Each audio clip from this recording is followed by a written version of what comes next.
సోదరులారా, అనంతపురం జిల్లా రాయదుర్గం మున్సిపాలిటీ పరిధిలో ఈరోజు మన అనంతపురం జిల్లా నుండి కలెక్టర్ సార్ గారికి వచ్చాడు. ఈ శాంతినగర్లో ఈరోజు చెక్కింగ్ కోసం వచ్చింటే ఇక్కడ శాంతినగర్లో ఒక అర్జీ ఇచ్చాం సార్కి, కలెక్టర్ సార్ గారికి. చూడండి ఇప్పుడు ఏమేమి సమస్య అంటే ఇక్కడ మున్సిపాలిటీలో అంగన్వాడీ సెంటర్లు, హాస్పిటల్కి అనంతపురం పోవాలంటే అంబులెన్స్లు లేవు. ఈ కొన్ని సమస్యల మీద ఇచ్చినాం రాయలసీమ కమ్యూనిస్ట్ పార్టీ. ఇవన్నీ నెరవేర్చాలనే సార్ గారికి ఒక అర్జీ ఇచ్చినాం కలెక్టర్ సార్ గారికి.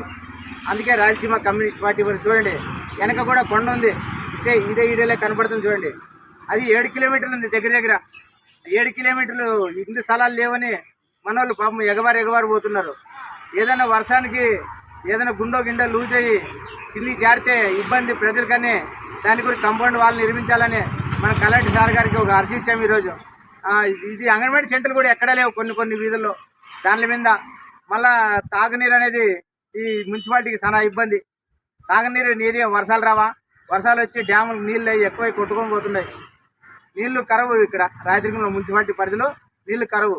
ఎక్కడైనా బోర్లు వేస్తే మంచి ప్లేసుల్లో నీళ్ళు కూడా పడతాయి. లేదంటే అదే డ్యాములు అంటే ఫిల్టర్ చేసి తీసుకొని రండి.